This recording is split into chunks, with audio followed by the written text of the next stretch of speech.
I'm standing at the site of two burial grounds from colonial America. One, a cemetery for white settlers. The other, unmarked graves for the black people they enslaved. But today, the far right would have you believe that slavery was no big deal. While I was on CNN, I saw it happen live. Do you realize that only less than 2% of white Americans own slaves? That statistic is dangerously deceptive. It is 2% of white Americans if you're counting individuals rather than households. But if you are counting households in slave states, 1 in 4 white families enslaved black Americans. In Mississippi and South Carolina, it was nearly 1 in 2. But slavery wasn't just a Southern institution. It drove the American economy. Cotton from enslaved labor fed northern factories. Wall Street banks financed slave ships and plantations. Insurance companies underwrote human beings as property.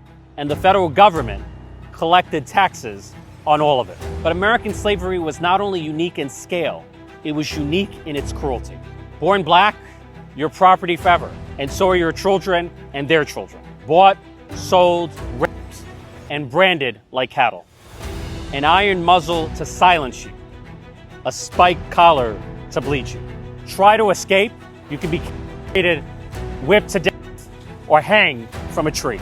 All to send a message, all to uphold a barbaric system of white supremacy.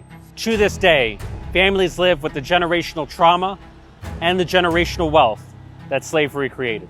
But now the White House is reviewing Smithsonian exhibits to make sure that they align with Donald Trump's alternative version of history. While at the same time, Republicans are slashing funding for PBS and pushing PragerU propaganda into classrooms. Being taken as a slave is better than being killed, no?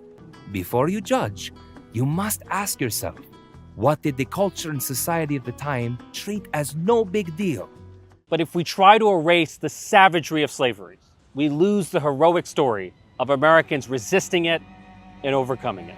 You cannot celebrate the good of Harriet Tubman if you erase the evil that she helped so many others escape.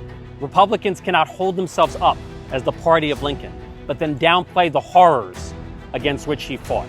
You can't even teach about the American founders without wrestling with the original sin of the American founding.